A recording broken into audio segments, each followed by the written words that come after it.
15 লাখের পেন শুনে অবিশ্বাস্য মনে হলেও কথাটা মিথ্যে নয়। অ্যালুমিনিয়াম বডি, নিব হোয়াইট গোল্ডের, কলমের শরীর জুড়ে খোদাই করা রয়েছে ইংরাজি ভাষায় লেখা বিবিধ ফর্মুলা, আর রয়েছে একটি স্বাক্ষর।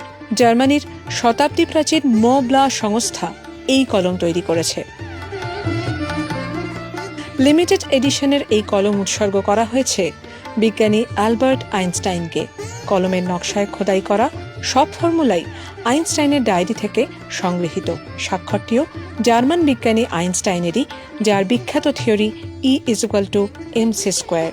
কলকাতার ICCR-এ কলম নিয়ে 3 দিনের যে মহোৎসব আয়োজন করেছিল কিশলয় ইভেন্টস, এই কলমের প্রদর্শনী হলো সেখানেই। উদ্যোক্তাদের দাবি 2012 সালে এই কলম তৈরি করেছে মোবলা। ভারতে এই কলম রয়েছে মাত্র একটি। ফলো করুন আনন্দবাজার.com।